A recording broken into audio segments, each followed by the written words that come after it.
إن الحمد لله نحمده ونستعينه ونستغفره ونعوذ بالله من شرور أنفسنا ومن سيئات أعمالنا من يهده الله فلا مضل له ومن يضلل فلا هادي له أشهد أن لا إله إلا الله وحده لا شريك له وأشهد أن محمدا عبده ورسوله يا أيها الذين آمنوا اتقوا الله حق تقاته ولا تموتن إلا وأنتم مسلمون يا أيها الناس اتقوا ربكم الذي خلقكم من نفس واحدة وخلق منها زوجها وبث منهما رجالا كثيرا ونساء واتقوا الله الذي تساءلون به والأرحام إن الله كان عليكم رقيبا يا أيها الذين آمنوا اتقوا الله وقولوا قولا سديدا يصلح لكم أعمالكم ويغفر لكم ذنوبكم ومن يطع الله ورسوله فقد فاز فوزا عظيما فإن خير الحديث كتاب الله وخير الهدي هدي محمد صلى الله عليه وسلم وشر الأمور محدثاتها وكل محدثة بدعة وكل بدعة ضلالة وكل ضلالة في النار. أما بعد. We praise Allah and we praise Him alone. We seek His help and we seek His forgiveness. We seek refuge with Allah from the evil of ourselves. Yes, the evil of ourselves. All good comes from Allah, but all bad, all wrong, all evil comes from ourselves. And so we seek refuge with Allah from the evil, bad, negative consequences of all of our actions. Whosoever Allah guides, no one can misguide them.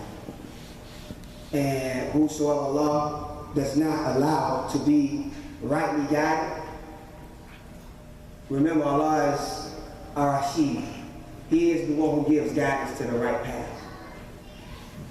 So if it's not Allah's will, forget about it. Don't worry about it. So whomever Allah guides, no one can misguide them. And whoever Allah does not guide, then there's no guidance for them. I bear witness that Allah alone has the right to be obeyed. I'm not going to say worship. I'm just going to break it down to the basic fundamental. Allah alone, first of all and foremost, has the right to be obeyed. Obedience is worship and worship is obedience. One day Nabi Muhammad sallallahu alaihi wasallam told one of his companions about the Christians that they worship their monks and their scholars. And the companion responded and said, no, they didn't. Or how did they do so? And he said that when their priests and their scholars made lawful what Allah made lawful, and made unlawful what Allah made lawful, and on the other hand, made lawful what Allah made unlawful. And the people obeyed them. The messenger of Allah said that they worship him. So worship is obedience. And Allah is the only one who has the right to be obeyed. And after obedience to Allah, it is the messenger of Allah.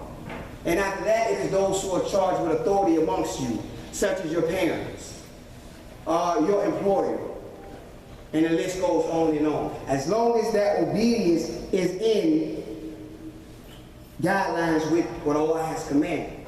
One day, an army was sent out, and the leader of this army told the companions to go jump in the fight. And they were shocked. Jump in the fight. And they said that we came to Islam to avoid going to the fight. SubhanAllah. So they say, no, we're not going to obey you in this. And then when they got back to the messenger, guess what the messenger's response was?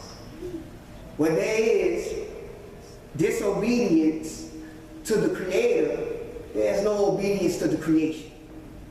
When we get this type of mentality, when we have this type of willpower, the Muslim Ummah will be unstoppable.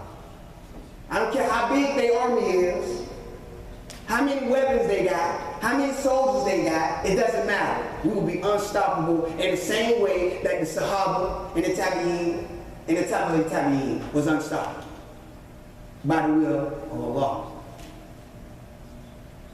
So I just wanted to add that in there.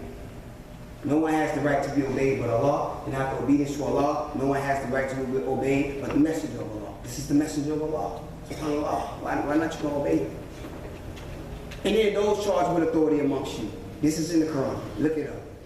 I'm here today to remind you. What I'm telling you already know.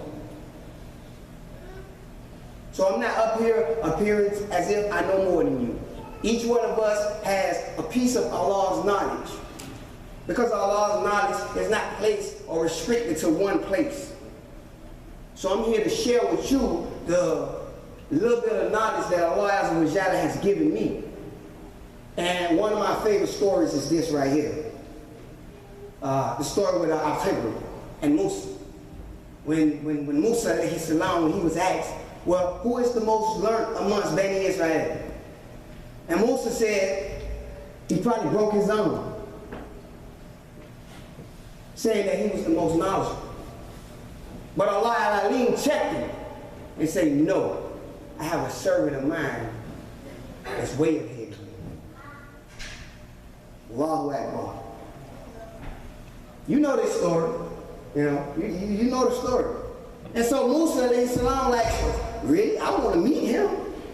There's so many lessons to be learned in this. So many lessons to be learned in this. So eventually Musa alayhi salam got a chance to meet him.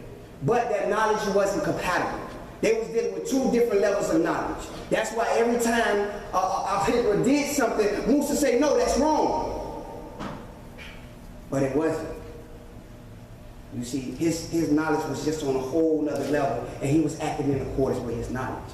And because of that, they had to part ways. Al-Ansar told him, at this point, we no longer can travel together. We no longer can be companions.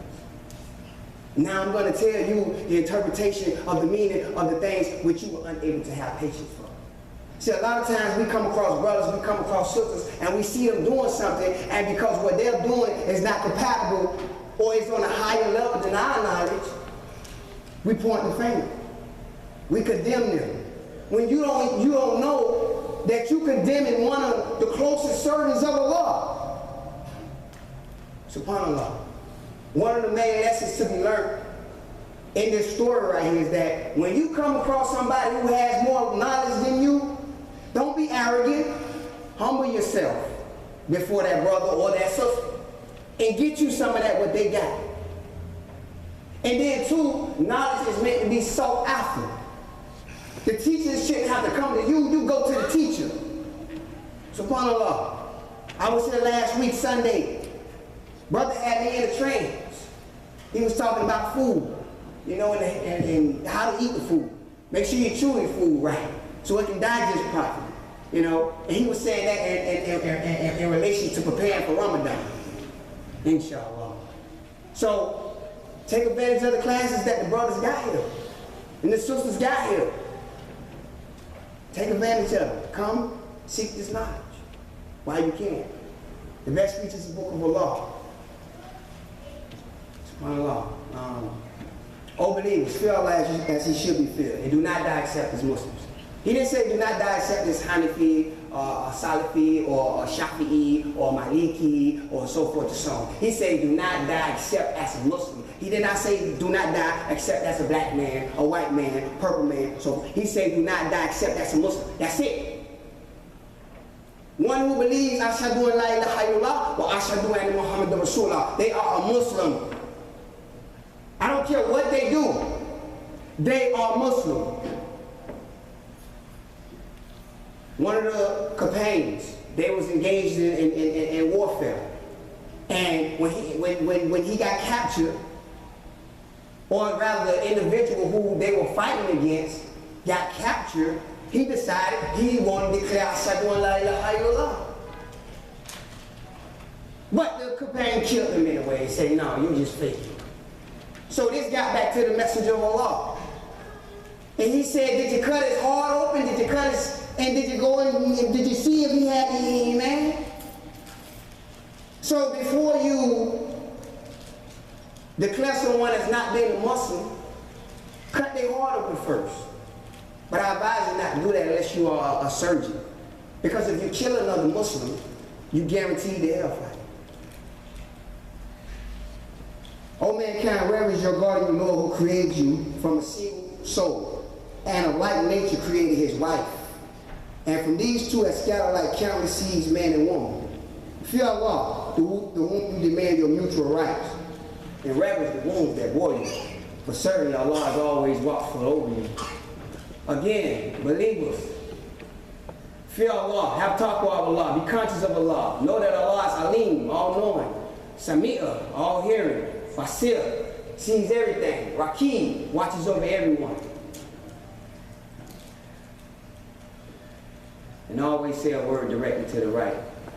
And as a result, Allah, He will make your conduct sound and holy and forgive you your sins. For those who obey Allah and those who obey the Messenger of Allah.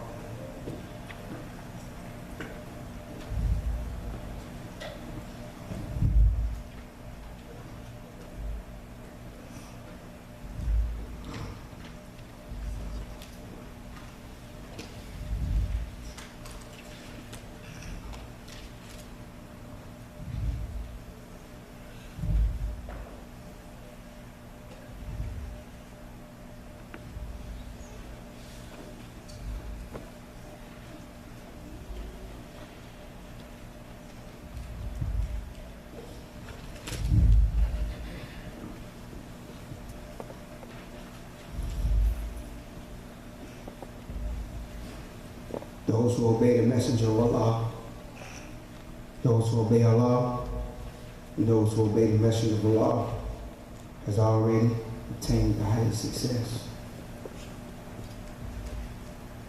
Notice I said those who obey Allah and those who obey the Messenger of Allah. It's all about obedience. As I said earlier, it's all about obedience. The best speech is the Book of Allah.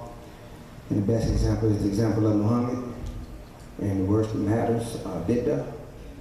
Every bid'ah is misguidance, and every misguidance is in the hell for people. So, this khutbah is in accordance with the Quran, it's in accordance with the speech of Allah, and it's in accordance with the messenger, the example of the messenger of Allah. And we seek refuge with Allah from being amongst the al-bid'ah, from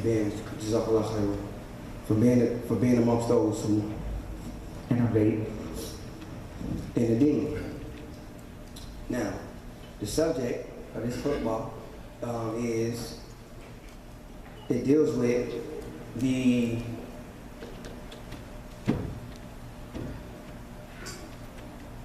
relationship of life. Life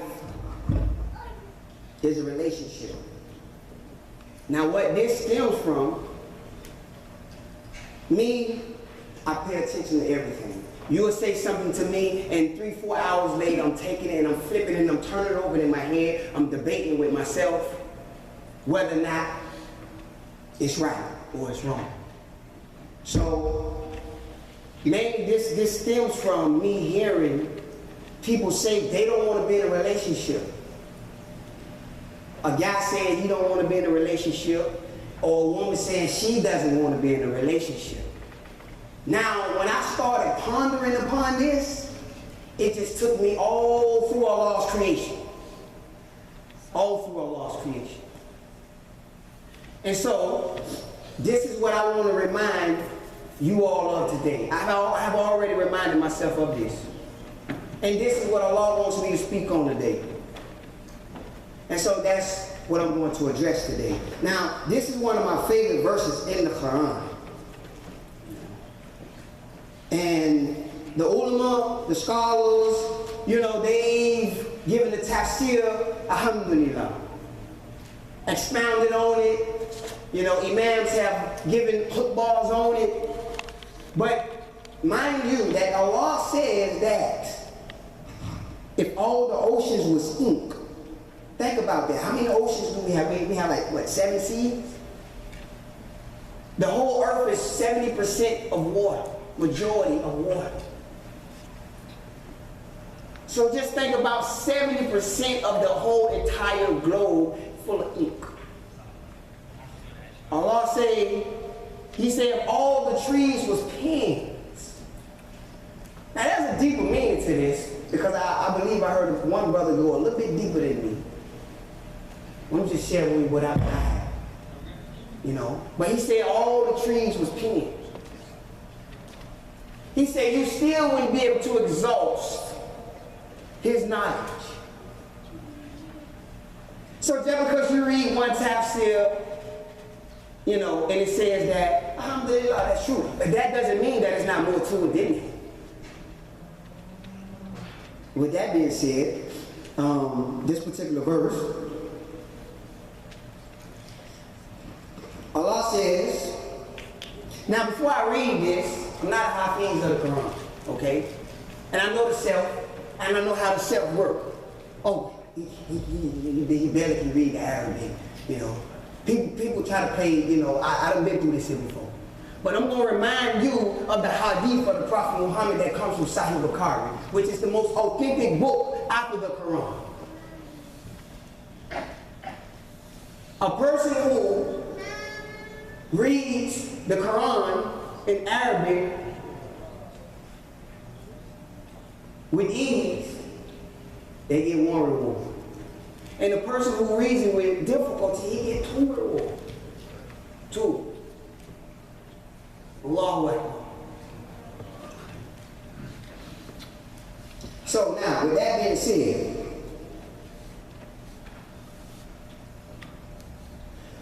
A'udhu billahi minash shaitanir rajim. Qala ya abdi anbi'akum bi asma'ihim falamma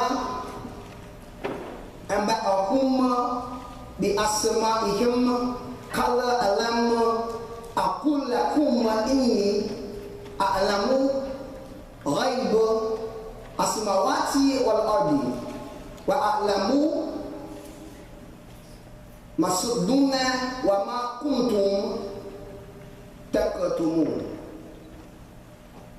He said, "O Adam, tell them their names."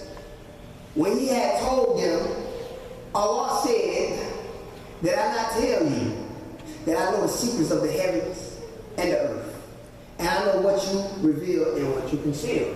Now, this is in relation to when Allah first informed the angels when he first informed the angels that he was going to make a Khalifa on the earth. And they said, "Are you going to make place therein one who will make mischief and shed blood while we celebrate your praise and glorify your holy name?" Allah said, "I know what you don't know." Now, in this is a lesson. Just because you are the leader or you have authority over someone,